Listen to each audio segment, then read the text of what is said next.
En ces derniers jours de l'année 2025, l'occasion était parfaite pour profiter du calme du parc floral de Paris et aller faire un petit tour pour voir les arbres de la collection.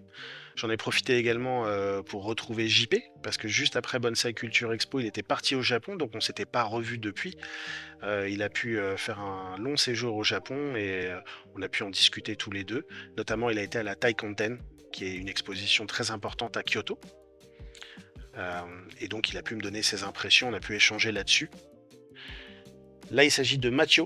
Mathieu, c'est un jeune bonsaïka de 22 ans qui est apprenti au parc floral, pas dans le bonsaï, mais on aura l'occasion d'en reparler sur la chaîne parce qu'on a fait une petite vidéo ensemble, donc elle arrive très bientôt.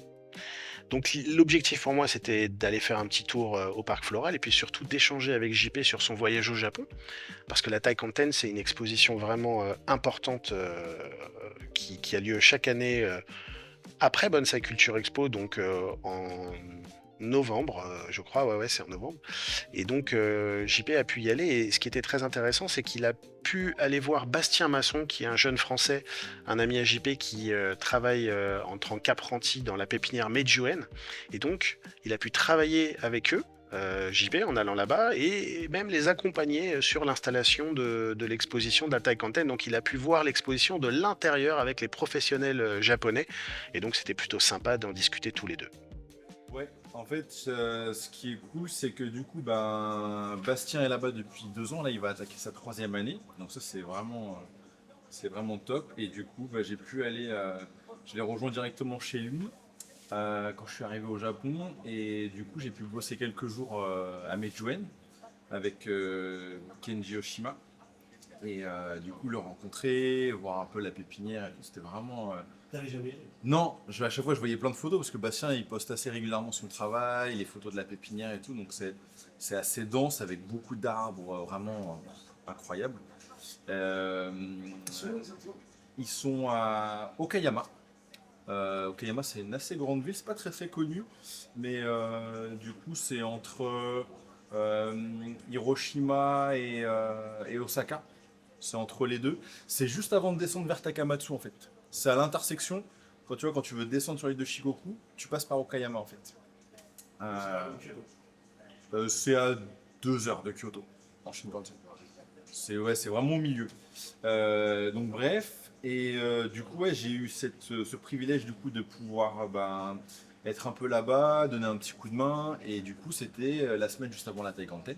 Donc ça c'était parfait, c'était vraiment cool. Et après c'était vraiment, il y avait pas, ils avaient un stand, donc du coup j'ai aidé quand même à charger tous les arbres, finir de préparer les arbres, des petites tablettes, des trucs comme ça, parce qu'il y avait 2 arbres pour des clients à mettre dans l'expo. Plus dont un arbre qui est assez connu, un pin blanc avec un bois mort incroyable. Il n'est pas très très grand, je l'imaginais beaucoup plus grand que ça. Donc c'est marrant, des fois les échelles, quand on les voit en expo, les arbres, des fois il y a des trucs, ils sont immenses et on pensait qu'ils étaient plus petits, et vice versa. Des fois on voit un arbre tout petit alors qu'on pensait qu'il était immense. Donc c'est un arbre que j'avais vu depuis longtemps et je ne savais pas qu'il était dans cette pépinière. C'est ça qui est fou avec le Japon, c'est qu'il n'y a pas d'arbres. Enfin, il y a des arbres emblématiques qui sont dans une pépinière, mais il y a des fois des arbres très connus mais qui bouge comme ça de pépinière en pépinière avec les clients, etc. Donc c'était assez intéressant de le voir en vrai comme ça. Et puis du coup, ouais, d'aider un peu à l'organisation, de ramener les arbres dans le camion, même si de temps en temps je le fais avec des clients pour les aider pour les expos. Là, c'était vraiment intéressant de le voir au Japon, quoi. Et à la voilà, et à la Taikanten, ça a l'air d'être un peu plus à la cool que peut-être la Kokofu. J'ai pas encore fait la Kokofu. Mais là, la taille antenne, très très très intéressant. Et puis voilà, de voir un peu cette communauté de professionnels, tout le monde se connaît, tout le monde se dit bonjour, machin, tout le monde va s'aider dès qu'il y a quelqu'un qui a fini.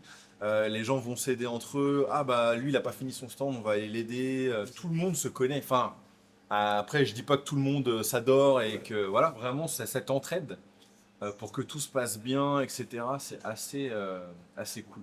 Les professionnels m'ont vu aussi avec, enfin ce jour-là, parce que c'était le jeudi, et ils m'ont vu avec Bastien et avec Oshima-san.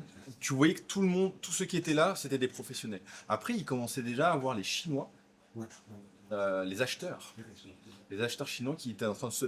Les stands n'étaient même pas finis d'être installés, qu'ils étaient déjà là en train de regarder, demander des prix, etc. Donc c'était assez surprenant ça aussi. J'avais jamais vu ça de mes propres yeux, même si j'en avais déjà entendu parler, surtout sur les enchères et tout ça. Mais voilà, c'était vraiment top. Et en fait, après, j'ai plutôt rejoint des amis pour aller me balader à Kyoto, profiter de Kyoto parce que c'est une de mes villes préférées au Japon. Et donc, j'ai pu vraiment, avec ce voyage, faire un peu de tout. Pas une overdose de bonsaï, pas une overdose de. Enfin voilà, j'ai pu faire un bel équilibre un peu de tout et ça, c'était vraiment appréciable. Et j'ai revu aussi Makiko-san de Kinbon. J'ai revu Bjorn que je connais depuis longtemps. J'ai revu Rafael Torres, Milan. Enfin voilà, de revoir aussi d'autres professionnels du coup non japonais que je connaissais. J'ai même revu un participant de l'atelier que j'ai fait en République tchèque. Et en fait, il est venu parce que lui, sa femme, elle est prof de français. Et du coup, non, non, non, en République tchèque. Et du coup, enfin, quand je les ai recroisés, ils m'ont reconnu parce que enfin, j'avais parlé un peu avec eux là-bas. Et c'était assez drôle de les recroiser. Je pensais pas du tout les recroiser là-bas. Il y avait plein de monde.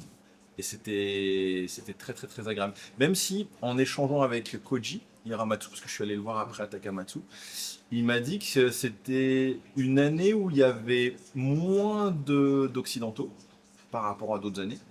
Et il pense que beaucoup d'occidentaux attendent la centième de la Coupe. Et en fait, ils sont pas venus pour la Taïkanten et ils attendent. Et à mon avis, en tout cas, il y a beaucoup de gens que je connais qui attendent ce moment-là et qui vont aller à la Kokofu de février. Donc, ambiance très. Moi, c'est ma deuxième Taïkanten et j'aime bien parce que même si c'est une expo très importante, on sent une ambiance assez décontractée. Ouais. Quand tout le monde viendrait que... Voilà. Après Kokufu, j'ai pas fait, mais ça a l'air beaucoup plus dense et beaucoup plus. Enfin, ça a l'air d'être vraiment un sentiment complètement différent. Même sur les arbres exposés, j'ai l'impression qu'à la Taïkanten, il y a beaucoup plus de liberté artistique, esthétique. Voilà. Et c'était vraiment, genre, j'ai vu plein de belles choses, même au niveau des kusamono, au niveau des tablettes, au niveau des kakejiku. Euh, Vraiment des pots et tout ça, c'était vraiment très très très agréable. J'ai kiffé. J'ai kiffé, j'ai kiffé. Après cette discussion, j'en ai profité pour travailler un arbre que j'ai depuis un petit moment, un Kamaisiparis lawsoniana elwoodi. C'est un arbre que j'avais mis de côté depuis un petit moment et que je voulais vraiment reprendre, donc l'occasion était parfaite. C'est un réel plan de pépinière basique pour faire des haies et ça fait une dizaine d'années que je le prépare. Donc j'ai pu échanger avec JP sur quelques choix esthétiques et sur les directions possibles. C'est un arbre autochtone, j'aime bien travailler des espèces qu'on voit pas souvent en bonsaï, ça permet parfois d'obtenir des résultats inattendus. Et on verra bien ce que ça donnera. En tout cas, j'ai pris beaucoup de plaisir à le travailler à ce moment-là et à partager les réflexions autour de l'arbre avec JP. Chris était malheureusement pas là parce qu'il était en vacances cette semaine-là. Mais voilà, je vais continuer à suivre cet arbre et puis je vous donnerai éventuellement des nouvelles si ça vous intéresse, bien sûr, bien évidemment. Et puis bon, petite cerise sur le gâteau pour terminer l'année 2025 en beauté. On a eu un article dans le dernier numéro de Kinbon Bonsai, un article de 4 pages entièrement consacré à Bonsai Culture Expo édition 2025. Et j'en suis vraiment très heureux parce que c'est quelque chose d'assez exceptionnel. Je crois qu'on est l'une des seules expositions en France, peut-être même en Europe, je suis pas sûr, à avoir eu un article de 4 pages dans ce magazine qui est la référence mondiale du bonsai et en particulier au Japon.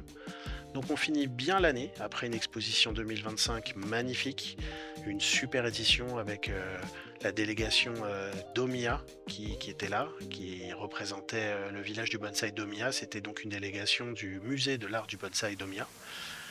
On se retrouve très bientôt sur la chaîne pour continuer nos aventures autour du bonsaï. Donc merci de votre suivi et de vos encouragements sur l'année 2025 et on se retrouve très bientôt pour la suite.